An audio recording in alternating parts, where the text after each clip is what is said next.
salam sejahtera. Nama saya Loblin Phone, numematik saya ialah C20E1024. Pada hari ini, saya akan membentangkan tentang proyek akhir kami yang bertajuk Peranan UNESCO dan ICOMOS dalam memelihara warisan budaya.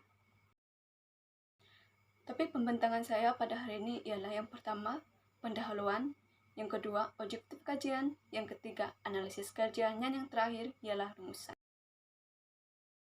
Sebelum saya memulakan lebih lanjut tentang pembentangan saya pada hari ini, saya akan membentangkan tentang pendahuluan projek akhir saya. Oke. Yang pertama ialah definisi warisan budaya. Seperti yang kita tahu, warisan budaya ialah warisan ketara dan tidak ketara sebuah bandar atau komuniti yang telah diwariskan untuk dipelihara dan dihantar kepada generasi berikut.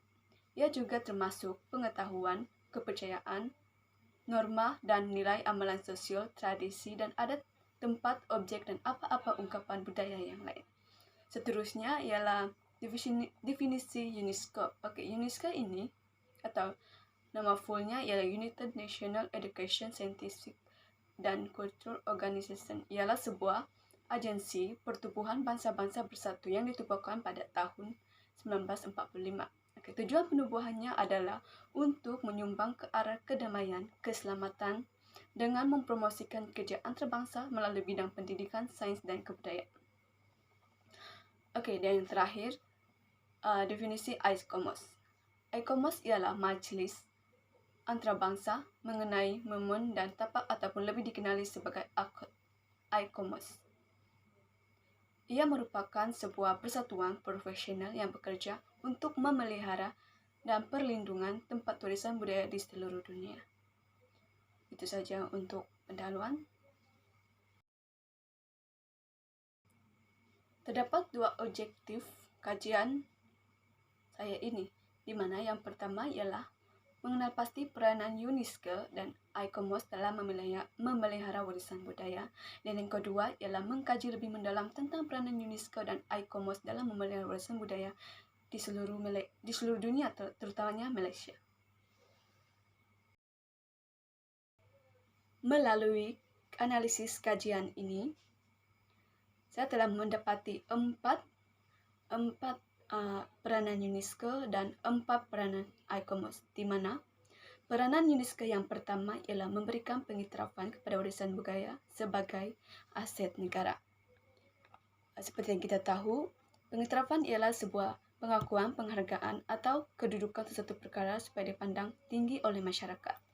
Contohnya, tarian Mak Yong. Tarian Mak Yong ini diberi pengiktirafan pada 2018, tetapi diumumkan pada 2005.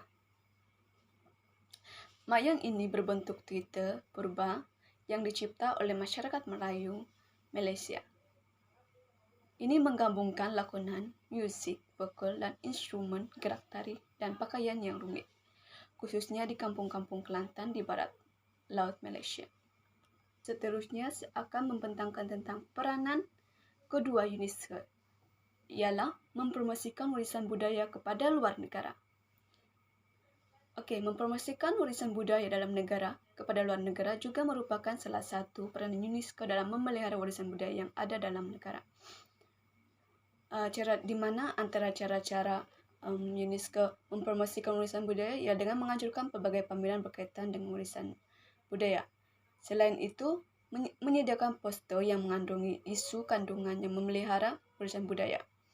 Hal ini bagi memberikan lagi kesadaran yang lebih mendalam kepada golongan masyarakat, terutamanya golongan muda. Justru itu, UNESCO juga boleh mempromosikan warisan budaya dengan cara mempromosikan warisan budaya melalui duta kecil media. Duta kecil ini adalah individu yang dilantik sebagai wakil negara asing untuk memperkenalkan warisan budaya di Malaysia, seperti penyanyi, pelakon, ahli sukan, pelajar dari luar negara, tukang masak, dan pegawai-pegawai kerajaan. Golongan ini dipilih untuk mempamerkan dan mengamalkan cara hidup masyarakat Malaysia bagi memelihara warisan budaya Malaysia di tempat mereka yang baru. Selain itu, memberikan bantuan pembiayaan kepada projek pendekatan sejarah warisan budaya juga merupakan salah satu peranan UNESCO. di mana hal ini bertujuan untuk orang lebih mengenali warisan budaya di seluruh dunia, terutamanya Malaysia, dan seterusnya terus akan mengetahui lebih mendalam cara memelihara warisan budaya yang berada di Malaysia.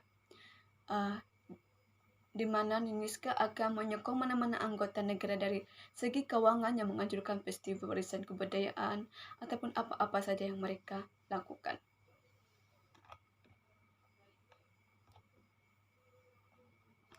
Selain daripada mengadakan festival berkaitan dengan warisan budaya, UNESCO juga boleh menyokong atau membiayai pihak yang menganjurkan program pertukaran belia atau pelajaran antarabangsa. Hal ini kerana melalui pertukaran ini, para pelajar akan lebih mengenali warisan budaya dalam sesebuah negara, dan seseorang yang pergi ke negara kita seperti Malaysia, mereka akan lebih mengalami warisan budaya yang terdapat dalam negara kita. Seterusnya, saya akan membentangkan tentang peranan ICOMOS dalam memelihara warisan budaya. Peranan ICOMOS yang pertama ialah memelihara dan perlindungan tempat warisan budaya. Salah satu cara ICOMOS memelihara dan memberikan perlindungan kepada tempat warisan budaya ialah dengan mengadakan kempen, di mana kempen ini memberikan kesadaran kepada orang ramai agar lebih menjaga dan memelihara warisan budaya yang ada dalam dunia. Contoh kempen yang mereka berikan ialah warisan budaya tanggung jawab bersama dan sebagainya. Peranan yang kedua ICOMOS ialah menyumbang kepada peningkatan pemeliharaan warisan budaya, di mana dengan adanya ahli-ahli pakar yang terdapat dalam ICOMOS, yaitu seperti arketik, ahli sejarah, ahli arkeologi, ahli sejarah, seni, ahli geografi, dan ahli antropologi jutera, ia akan mampu berunding dan membuat sesuatu perkara yang boleh memberikan impak peningkatan terhadap pemeliharaan warisan. Peranan ICOMOS yang seterusnya ialah memperkenalkan piagam-piagam berkaitan dengan budaya, di mana di sini ICOMOS berperanan dalam memperkenalkan piagam-piagam berkaitan dengan warisan budaya seperti Piagam Bura. Piagam Bura merupakan piagam yang dibuat oleh Dewan International Charter of the Conservation and Restoration of Monument and Site, yaitu ICOMOS, yang dimana telah diverisi terakhir kalinya tanggal 26 November 1995. Peranan ICOMOS yang terakhir ialah membuat pembinaan kapasiti yang berkaitan dengan warisan budaya. ICOMOS juga berperanan dalam membuat pembinaan kapasiti yang berkaitan dengan warisan budaya dengan menganjurkan latihan ataupun kursus latihan yang disampaikan oleh pakar tempatan dan antarabangsa, di mana ICOMOS berkemampuan sepenuhnya untuk menyediakan sesi latihan atau program pendidikan untuk meningkatkan kemampuan mereka belajar atau menjaga warisan budaya di mana-mana saja.